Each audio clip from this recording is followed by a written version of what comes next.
kami dari kelompok 1 di sini kami akan mencari data produksi tanaman pangan di salah satu kelompok tani.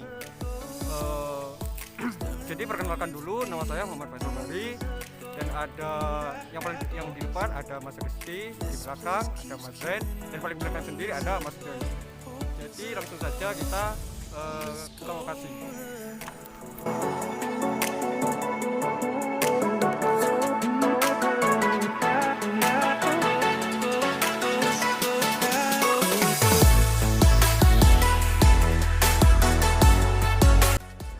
Oke, sekarang kita berada di ketua salah satu kelompok usaha tani di Desa Wonokusumo, Kecamatan Tapen.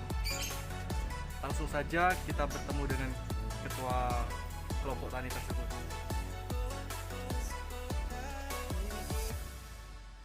Assalamualaikum. Assalamualaikum. Oke, kita sudah bertemu dengan ketua kelompok tani. Bisa langsung ke sana. Kami dari Universitas Muhammadiyah Jember ingin mewawancarai persoalan tentang data khusus pangan. Ya. Ini tujuannya pada kelompok tani ya, kelompok tani. Mungkin sebelumnya bisa kami lagi berbicara dengan Bapak siapa? Nama saya EB Mahrus ya, EB Mahrus, kelompok tani Bumi Asli 2, yang menangani 23 hektar areal sawah dengan anggota sebanyak 38 orang. Pertama itu kalau boleh tahu itu bagaimana perkembangan pertanian di Desa Wonokusumo ini sendiri, Pak, khususnya di Kampung Kerajaan dari sini. Kalau di Desa Wonokusumo ini pada umumnya sama, karena di sini ada 7 kelompok tani yang masing-masing itu sama. Yang pertama adalah kondisi alam. Wonokusumo ini umumnya lahan sawah itu semi teknis, artinya banyak banyak menunggu musim hujan.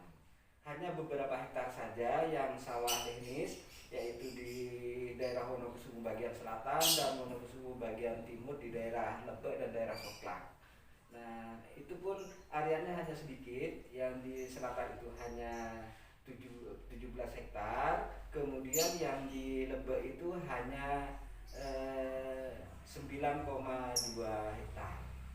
Itu apa aja Pak yang ditanam dari kelompok? Kalau musim seperti ini variatif. Kalau musim penghujan itu rata semua tanam padi. Kemudian tanam kedua ini ada yang padi, kemudian ada yang jagung, yang palawija. Ya. Kemudian yang tanam yang ketiga selama 1 tahun itu, tanam yang ketiga itu rata tanam jagung. Hanya sebagian kecil saja ada yang menanam lombok, ada yang menanam kacang. Berarti mayoritas lebih ke jagung, padi itu, Pak. Iya. Hasil produksinya dari per komoditi apa ada datanya? Nah, kalau berdasarkan data, karena ini berdasarkan musim, untuk yang tahun ini karena musim penghujan ini lebih lama, itu lumayan lah untuk panen keduanya. Padi itu masih bisa mencapai 5,2 ton per hektar untuk yang kelompok tani Bumi Asli ini.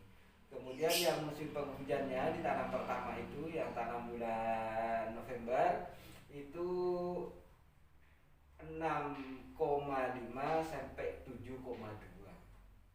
Yang 7,2 itu yang teknis ya. Kemudian kalau tanahnya rata-rata tanahnya bagus.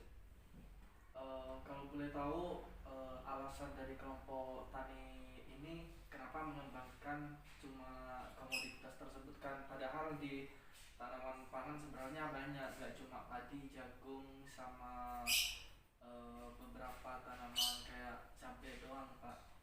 Kenapa nggak tanam yang lain, misal umbi-umbian kayak kentang kayak gitu?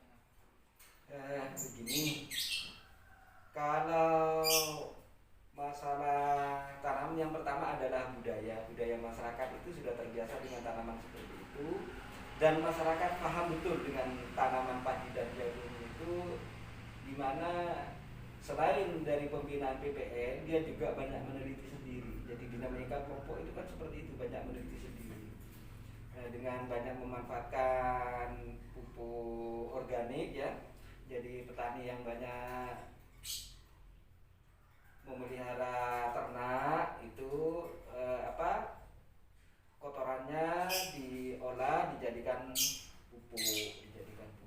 Nah, kalau umbi-umbian di sini ada juga yang mencoba menanam ketela rambat. Ternyata tidak berhasil karena ketela rambat juga butuh air yang cukup. Terus kan ini namanya kelompok tani ya Pak, kan pasti ada dapat kayak bantuan terkait pupuk atau pupuk subsidi ataupun alsintan, itu bagaimana? Oh iya, kalau bibit tahun ini dapat, bibit tahun kemarin dapat bibit padi ya, jenis PR64. Kemudian yang sekarang ini jagung pionir ya, karena memang di sini yang tahan terhadap kekurangan air itu cuma jagung pionir dan bisi 2. Jadi itu. Kemudian bantuan pupuk pernah juga dapat. Kemudian alsintan itu dapat, tapi dikoordinir oleh Gapoktan. Termasuk permodal-modal usaha dikoordinir oleh Gapoktan. Jadi kelompok tani itu bergabung dalam satu sistem, dalam satu organisasi yang namanya Gapoktan, gabungan Gapoktan. Di situ yang mengelola.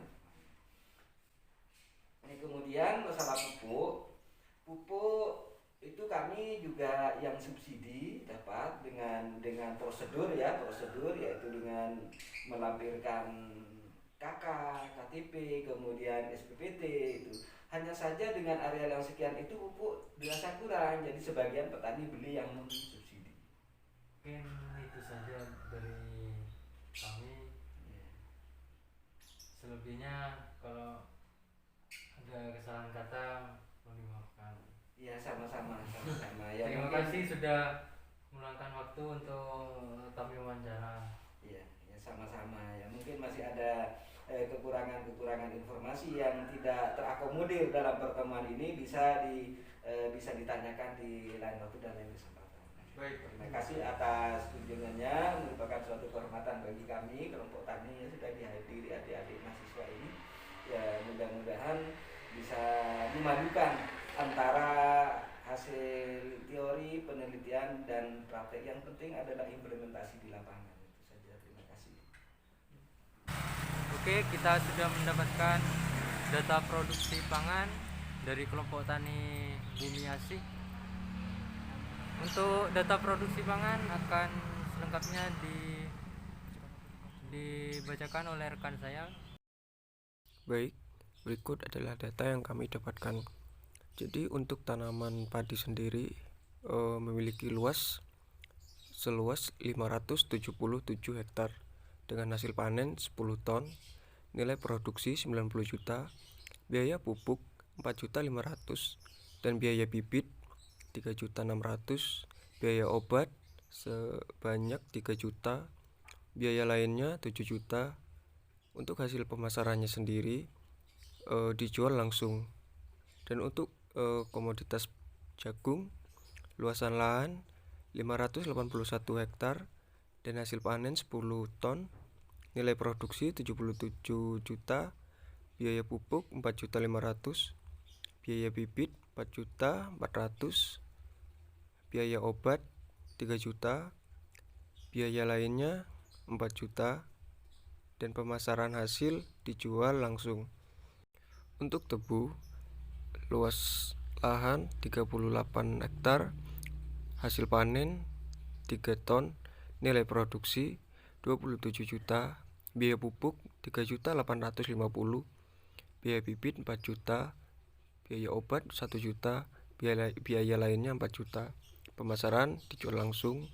Dan kacang tanah luas 10 hektar, hasil panen 6 ton, nilai produksi 60 juta, biaya pupuk 1.400.000, biaya bibit 4.200.000, biaya obat 1.500.000, biaya lainnya 3 juta, dan pemasaran hasil dijual langsung.